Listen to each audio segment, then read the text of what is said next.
मुकेश जी, दो सवाल है मेरे। अगर ये सरकार खराब है, अगर अरविंद केजरीवाल, आतिशी और आम आदमी पार्टी की सरकार ने काम अच्छा नहीं किया है, तो सम्माननीय देश के प्रधानमंत्री समेत भारतीय जनता पार्टी के तमाम दिग्गज चुनाव प्रचार के दौरान ये कहने के लिए बाध्य क्यों हुए कि आप तो सरकार बदल दो, जो भी लोक कल्याणकारी योजनाएं चल रही हैं वो उन्हें चालू रखा जाएगा। अगर इस सरकार ने काम ठीक नहीं किया तो इस सरकार की योजनाओं को लोक कल्याणकारी कहने के लिए भारतीय जनता पार्टी क्यों बाध्य हुई?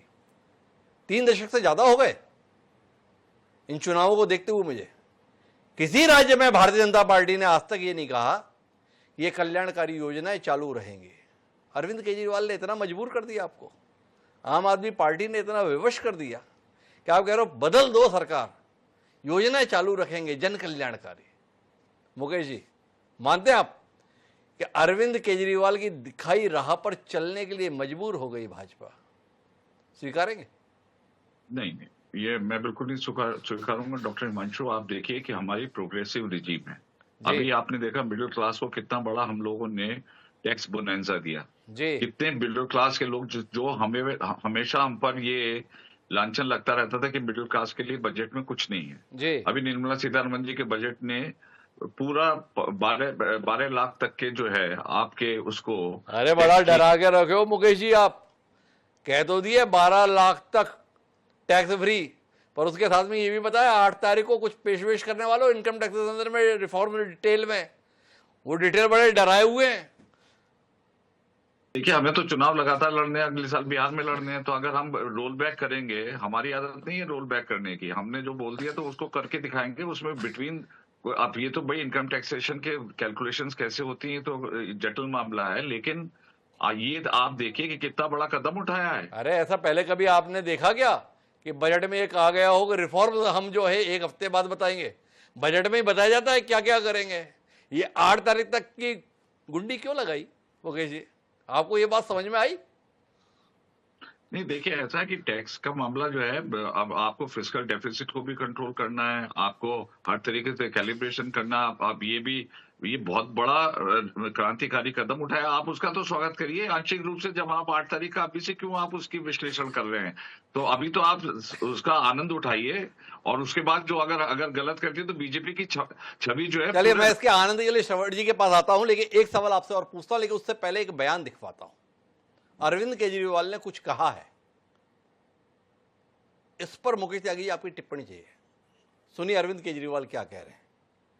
कहा था हर घर में 24 घंटे पानी का इंतजाम करेंगे और साफ पानी का इंतजाम करेंगे। हमने कहा था यमुना साफ करेंगे। हमने कहा था दिल्ली की सड़कों को यूरोपियन स्टैंडर्ड का बनाएंगे, इतनी साफ सुथरी और शानदार सड़कें बनाएंगे कि कोई भी आए तो देखे भाई हाँ दिल्ली देश की राजधानी है, अच्छी लगती है, सुंदर लगती है।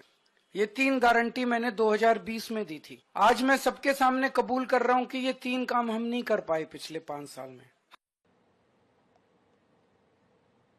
हमने इस देश की राजनीति में कई बयान सुने जिसमें नेता ये बताता है कि जो कहा सो किया, जो कहा नहीं वो भी किया, इतना बढ़िया किया, ऐसा किया। ये पहला मौका है जिसमें एक नेता खुलकर ये कह रहा है कि ये 3 काम 2020 में मैंने बोले थे, मैं ये नहीं कर पाया, आप मौका दीजिए, अगली बार कर दूंगा। इस ईमानदारी पर, इस स्वीकारोक्ति पर मुकेश त्यागी जी आपका फिदा होने का कितना मन कर रहा है? ये मेरा सवाल है आपसे। फिदा होने का नहीं, उनको कहा, ये कहते हैं कि you have been caught pants down, मतलब हाथ कंगन को आर्ची किया, पढ़े लिखों को फार्ची किया। सब सड़कें दिखाई दे रही हैं, गड्ढों में सड़कें बनी हुई हैं। आप प्रदूषण को उठा के देख लीजिए, आप पानी को देख लीजिए, नीला पानी आता है जल में। तो अगर उन्होंने अपनी ये उनको लग गया, अब जहां पे केजरीवाल जी जाते हैं और आप पार्टी के लोग जा रहे हैं वहां पे खुलेआम बोल रहे हैं केजरीवाल चोर है, केजरीवाल चोर है। ये जनता के अंदर ये नैरेटिव इतना सेट हो गया है।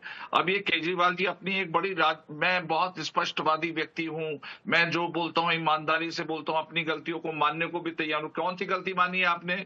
आपने कांग्रेस के साथ वो किया, आपने अन्ना हजारे को छोड़ा, आपने कहा मैं बड़ी गाड़ी नहीं लूंगा, आपने गाड़ी ली, आपने शीश महल बनाया, बनाया, आपने कौन सा वायदा जो है जनता के आगे रख करके पूरा किया है?